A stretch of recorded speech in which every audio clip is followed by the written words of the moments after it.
Yeah, thank you for that.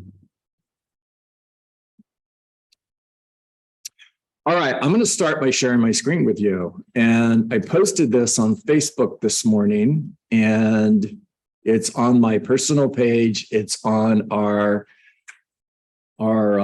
Survive to Thrive page. And for those of you who are part of the Coral Springs Market Center, it's on our private Coral Springs Market Center page. And all I did was go into Google and I set up a Google alert. Now, if you don't know how to do that, go to Google and type in Google Alerts, and it'll show you how to set up a Google alert. It's super simple. Now, one of the searches that I set up in Google Alerts was housing market. And all of a sudden, like that, I got a dozen emails on everything that Google found in reference to the housing market. In other words, it took me about 60 seconds to find these articles.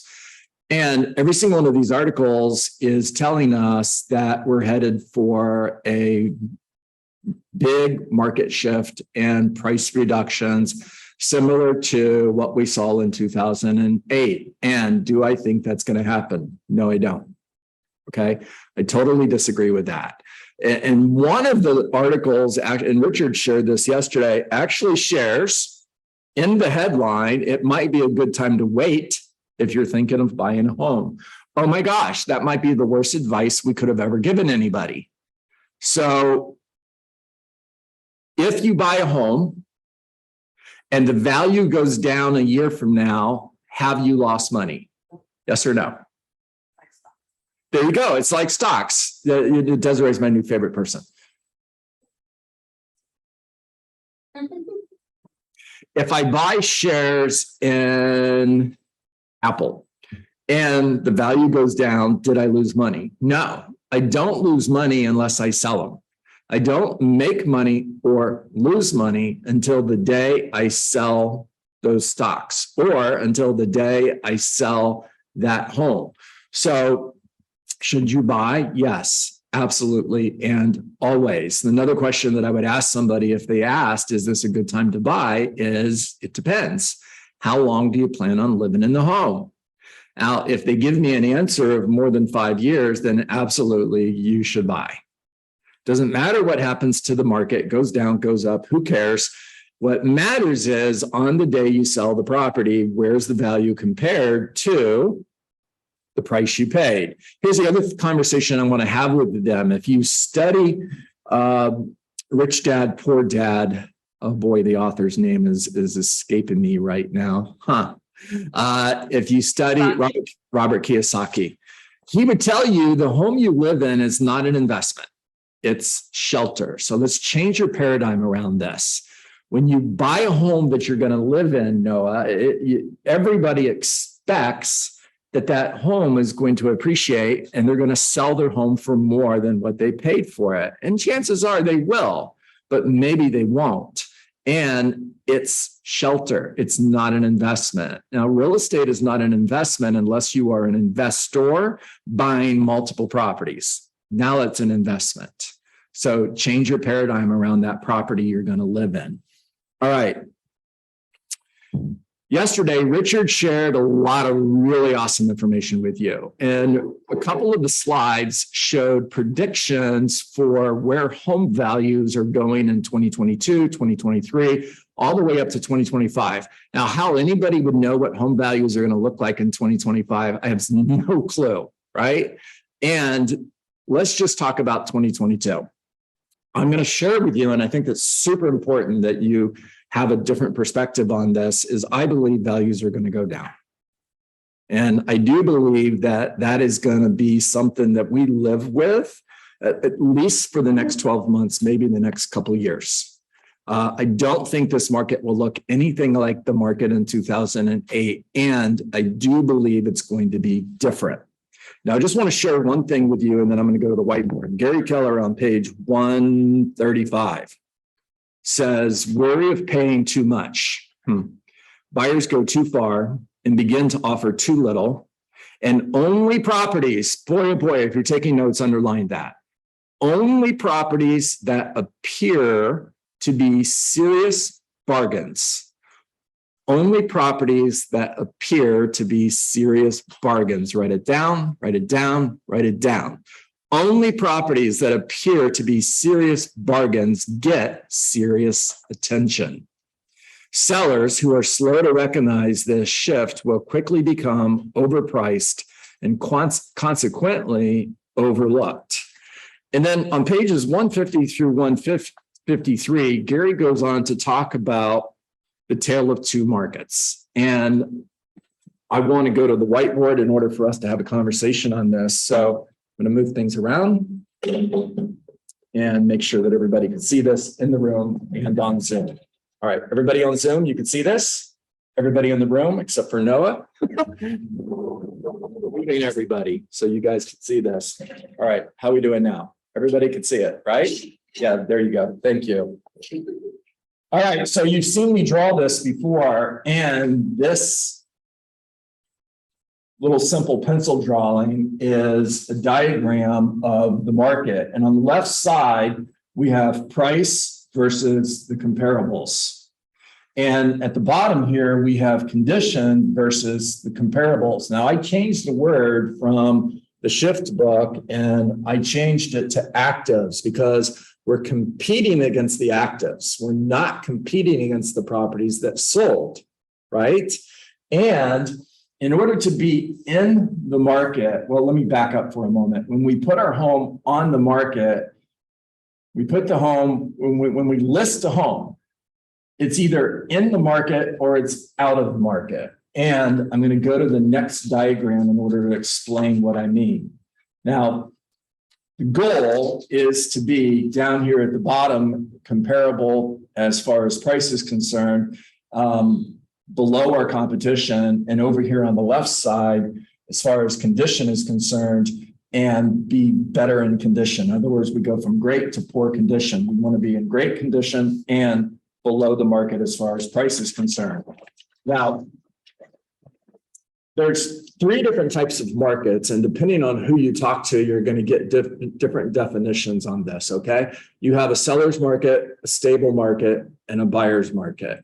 In most experts, Realtor.com, the National Association of Realtors, would tell you anything less than 6 months is a seller's market, stable market is 6 to 7 months, and a buyer's market is more than 7 months.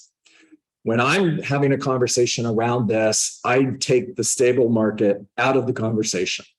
It's either a seller's market or it's a buyer's market. And the reason for that, guys, is because that stable market doesn't last very long. We move from a seller's market to a buyer's market very, very quickly. When we get into that stable market area, it doesn't last very long. So we're either looking at a seller's market or we're looking at a buyer's market when it comes to price, Nick. Also, for me, a seller's market is anything less than 3 months. Anything over 3 months, we're going to start having buyer market conversations. Now, that's a big change from what you've been hearing. And here's the bottom line why. In a seller's market, for example, and remember, when somebody asks you, how's the market? The answer is, it depends. It depends on location. It depends on price range. It depends on the type of property that you have. In other words, single family home, condo, townhome makes a difference. Properties that back to the water versus properties that aren't on the water, it makes a difference. Properties priced between $550 and $600 versus properties that are $1 million to $1,100,000. Again, it's going to make a difference. So how's the market? It depends. It depends on what type of property you're selling. It depends on location. It depends on price.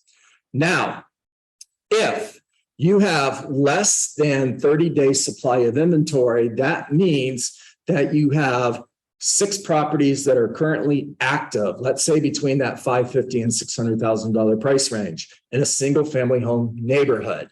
And you've got less than 6 properties that are for sale and 7 are selling every 30 days. 8 are selling every 30 days. Now you have buyers that are competing for listings. In that market, buyers are going to drive the price up. Makes sense, right? Now let's go to more than 90 days of inventory. Same price range, same location, same neighborhood. Now you have 18 homes for sale and 6 are selling every 30 days. Now that's a 90-day supply of inventory, still a seller's market. However, I've got 18 sellers competing over 6 buyers. I'll just stop and think about that for a moment. You have 18 sellers competing for 6 buyers. Now, in that less than 30-day example, when you had 6 homes for sale and 8 are selling over every 30 days, you list a property for $580,000. You get multiple offers and they bid the price up to $610,000. Make sense? Okay, now you're more than 90 days. You have 18 properties for sale, 6 are selling every 30 days. You've got 18 sellers who are competing for those 6 buyers. You list that same home at $580,000. It's going to sell for maybe $575,000. Even if it sells for full price, it sold for $580,000. So you have a difference in a sale price of $580,000 and $610,000. And all the market did was move from 30 days to 90 days. In other words, at 90 days, you start to see the market is changing based on supply and demand. Does that make sense? Please say yes. Okay, thank you. All right, seller's market. It's easy to hit the target. Matter of fact, you can miss the target and you're still going to be okay because buyers are pushing the price up to where you are. And in order to be in the market, in a seller's market, you've got a very large target to hit and you're in the market. In other words, let's use the same example. The property compares at 565. The comparables that we're looking at for this subject property tell us the property value for this home is $565,000. And because it's a red hot seller's market, we list the property at $585 and we are still in the market. Now we move to a market where there's more than 90 days of inventory. Left side is price, high to low. Bottom is condition, great to poor. And there's 18 homes for sale, 6 buyers buying every 30 days, and we've got a smaller target. In other words, that same property that comps out at 565, in order to be in the market,